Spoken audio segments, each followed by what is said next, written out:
Glenmorangie Research Project has been part of our life as a department for a decade now. It's almost hard to think of us without it. I think it has been transformative for opening our minds and seeing things in the round, and that is not just about how we interpret the collections, but it is actually fundamentally about how we understand what they are and what they represent.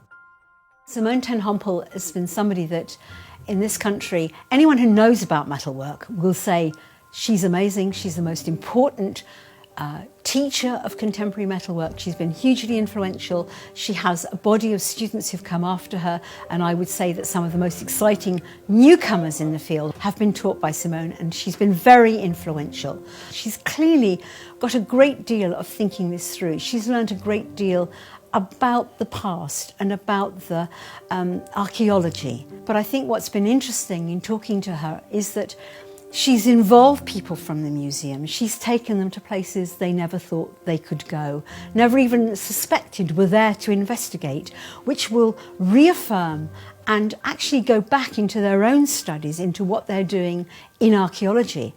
And I don't think you can ask more from a contemporary commission. My prior experience of contemporary silver is almost non-existent.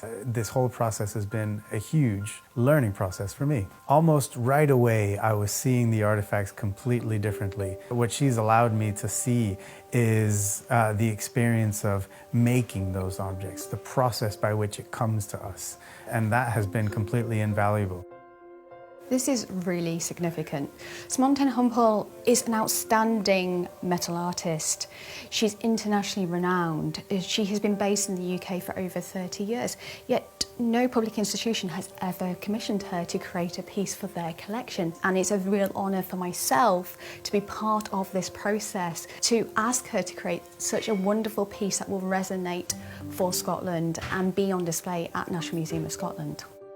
This is a really difficult kind of thing, is to put 6 months of learning, of studying, of experience into 2 cardboard models. It was really fantastic to see you coming in and what happened in your eyes and in your gestures. And as a maker, when you do shows and you see things, and that's so important, to get that reaction, and it's not what's coming out of a verbal reaction, it's the eyes that can't lie.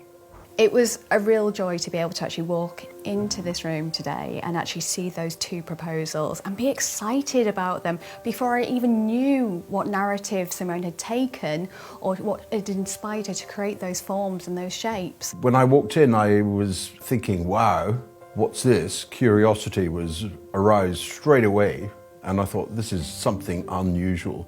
And then when Simone unpacked it, I realised that we were onto a winner. Because for me, the interest in contemporary craft is that it combines head, heart and hands, pushing material in ways that perhaps I never thought, and perhaps the maker never thought it could go. And this is really, I think, the first major commission that she's had from a British museum. So well done, Scotland, for having chosen somebody who actually is preeminent in contemporary silversmithing worldwide.